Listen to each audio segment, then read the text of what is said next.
¿Te ha pasado que estás frente a alguien que ya has visto varias veces y su nombre simplemente ha desaparecido?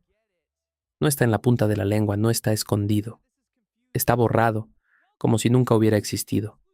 Te quedas sonriendo, asintiendo, improvisando frases vacías, esperando que su móvil suene o que aparezca cualquier excusa que te salve de ese momento incómodo, ese instante incómodo.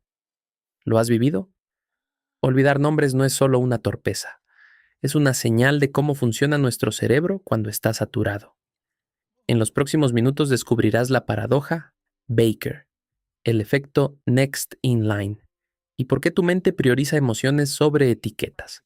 Al final tendrás herramientas prácticas para que la próxima vez el nombre quede grabado. Vamos a entrar en la mente y ver qué pasa realmente cuando alguien dice, hola, soy Carlos. Cuando conoces a alguien nuevo, tu memoria de trabajo, ese espacio limitado donde mantienes la información a corto plazo, está ocupada procesando la cara, el tono de voz, el contexto social y el autocontrol. La capacidad de la memoria de trabajo ronda entre 4 y 7 ítems, y en ese instante ya está gestionando la impresión de la cara, la evaluación de si te ves bien, la búsqueda de un tema de conversación y la preocupación de no parecer raro. En medio de todo eso, el nombre llega como un sonido vacío sin conexión emocional, y el cerebro simplemente no tiene caja para guardarlo. Ese fenómeno tiene nombre, la paradoja Baker. En un estudio, a un grupo de personas se les dijo que alguien era panadero y a otro grupo que esa misma persona se llamaba Baker. Días después, la gente recordaba mucho mejor que era panadero que se llamaba Baker. ¿Por qué? Porque la palabra panadero activa ideas como pan, harina, calor, madrugada, mientras que Baker como nombre no activa nada, no tiene raíces, flota. Los nombres son etiquetas sin significado propio, por eso se pierden con facilidad. Mientras tanto, la atención también juega un papel crucial. Cuando anticipas tu turno para hablar, la mente se desplaza al futuro y el presente se vuelve menos memorable. Ese desplazamiento se llama efecto Next in Line. Mientras piensas qué voy a decir, el cerebro deja de registrar lo que acaba de decir la otra persona, incluido su nombre. No es que tu memoria sea mala, es que tu atención está en otro lugar. Nuestro cerebro prioriza lo que tiene emoción. La memoria episódica retiene experiencias, sensaciones y emociones. Las etiquetas como los nombres son de bajo valor. Por eso la gente suele recordar el color de la camisa, el tono de voz o una frase concreta, pero no el nombre. Las personas que olvidan nombres con frecuencia suelen tener una memoria muy asociativa. Recuerdan contextos, historias, sensaciones, pero no datos arbitrarios. No es un defecto, es una forma distinta de procesar el mundo, más orientada a entender, a conectar, a sentir. Si quieres mejorar en este aspecto, hay estrategias sencillas. Repite el nombre en voz alta justo después de escucharlo, crea una imagen visual o una asociación divertida y vincula el nombre a una característica distintiva. Por ejemplo, si conoces a Carlos que siempre lleva una gorra roja, piensa Carlos con la gorra roja. De esa manera estás creando significado donde antes no lo había, dándole al nombre un lugar dentro de tu red semántica. Y ahora, dime, ¿qué piensas tú de todo esto? Si esto te ha resonado, suscríbete. Y es que cuando empezamos a ver este proceso como una simple falta de atención, nos encerramos en una visión limitante de nuestra propia capacidad. Lo que en realidad está pasando es que nuestro cerebro está tomando decisiones al instante, sin que nosotros siquiera nos demos cuenta. Esa decisión es, ¿qué es lo que realmente vale la pena guardar? Si la respuesta recae en la emoción, en la historia, en la sensación, entonces el nombre se queda en un rincón, como una pieza suelta que no encaja en el rompecabezas de esa interacción. Imagina que estás en una cena con amigos y de repente alguien nuevo se sienta a tu lado. Él te cuenta una anécdota graciosa sobre un viaje a la montaña, la forma en que el viento golpeaba su cara y el sonido de los picos bajo la nieve. Esa historia, con su ritmo y sus detalles, se queda vibrando en tu mente.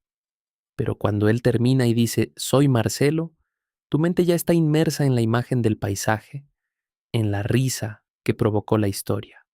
y el nombre llega como un susurro que se pierde entre los ecos de la montaña. No es que no seas capaz de recordar Marcelo, es que tu cerebro, en ese instante, no le dio la prioridad que necesita para que se quede.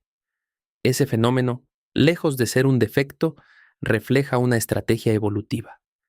En la vida cotidiana, el recuerdo de una cara, de una situación de peligro o de una oportunidad de colaboración tiene un peso mucho mayor que el de una etiqueta arbitraria. Por eso, a lo largo de la historia, muchas culturas han creado sistemas de nombres que van más allá de la simple identificación.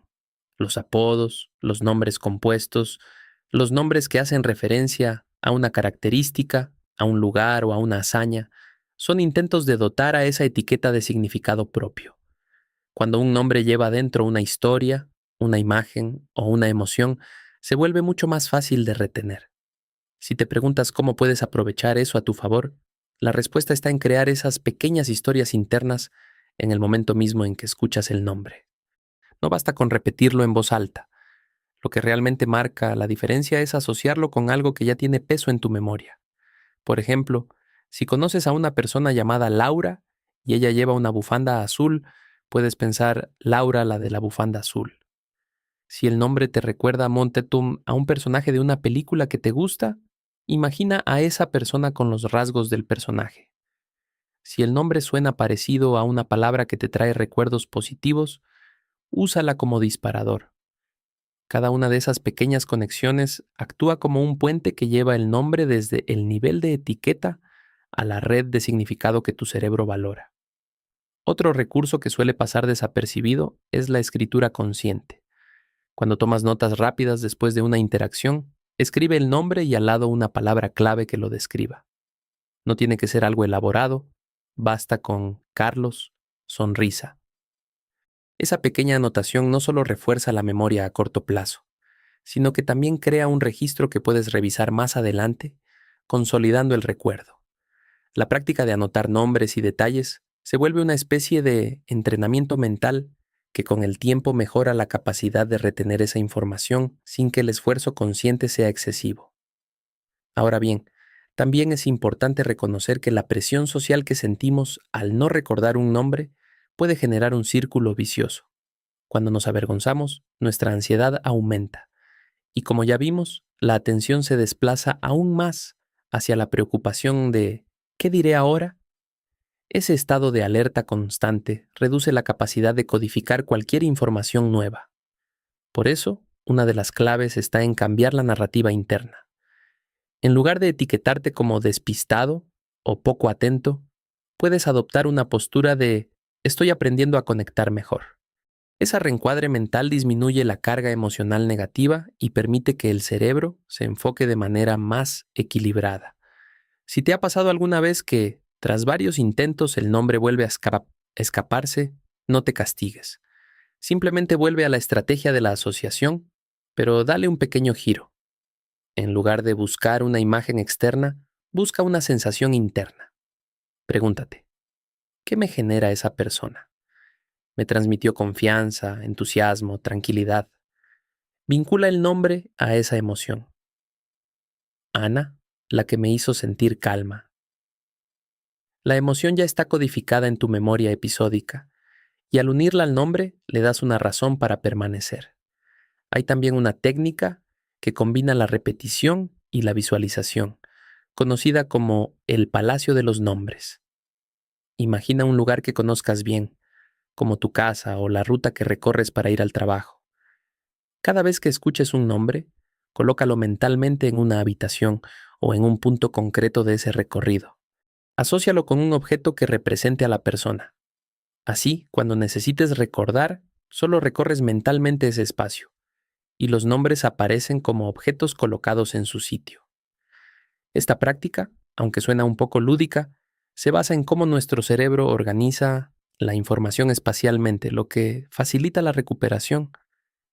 En los últimos años, la neurociencia ha demostrado que la práctica deliberada de estas técnicas puede literalmente remodelar las conexiones neuronales, fortaleciendo los circuitos que permiten la codificación de nombres. No es magia, es plasticidad cerebral.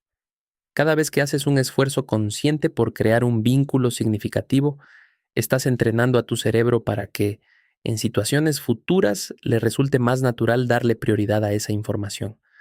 Con el tiempo, notarás que la diferencia no es tan drástica como antes, pero sí lo suficiente para que el momento incómodo de quedarte sin palabras se vuelva mucho menos frecuente. Quizá te estés preguntando si hay algún límite en cuanto a cuántos nombres puedes manejar de esta forma. La respuesta está en la calidad de las asociaciones, no en la cantidad. Un nombre bien anclado a una historia fuerte ocupa menos espacio que varios nombres sin conexión alguna. Por eso, si priorizas la profundidad de la asociación, tu capacidad de recordar nombres se vuelve más eficiente. En vez de intentar memorizar una lista de nombres como si fueran datos aislados, conviértelos en mini relatos que se integren con lo que ya sabes. Para cerrar, quiero dejarte con una reflexión que puede servirte de guía en los próximos encuentros sociales. La próxima vez que alguien te diga su nombre, respira, asiente y, en ese breve instante, busca esa chispa de significado que puedas enlazar. Puede ser una sonrisa, un gesto, una palabra que te recuerde a Costi algo querido. Permite que esa pequeña chispa se convierta en la llama que ilumine el nombre en tu mente. Con práctica, ese proceso se vuelve tan natural como una sonrisa. Si alguna vez te sentiste frustrado por no recordar un nombre, ahora sabes que no es una falla personal, sino una característica de cómo funciona tu cerebro bajo presión. Cambiar la perspectiva, aplicar las estrategias que hemos visto y practicar la asociación consciente te dará una herramienta poderosa para mejorar esa habilidad social que tanto valoras. ¿Y tú, qué técnicas has probado para recordar nombres? ¿Hay alguna anécdota que te haya funcionado mejor que otras? Me encantaría leer tus experiencias en los comentarios, porque compartir esas pequeñas victorias nos ayuda a todos a sentirnos menos solos en este proceso. Si este contenido te ha parecido útil, si alguna de estas ideas resonó contigo, te invito a darle al botón de me gusta, dejar tu comentario y compartir el video con quien creas que le puede servir. Cada vez que alguien se queda, el canal gana fuerza y podemos seguir explorando juntos esos rincones de la mente que a veces pasan desapercibidos. Suscríbete para no perderte los próximos episodios, donde seguiremos descubriendo cómo funciona nuestro cerebro y cómo podemos sacarle el máximo provecho a nuestra vida cotidiana. Gracias por acompañarme hasta aquí, por tu tiempo y por abrir tu mente a estas ideas. Nos vemos en el próximo video y recuerda, el próximo nombre que escuches puede convertirse en una historia que nunca olvidarás. Hasta pronto.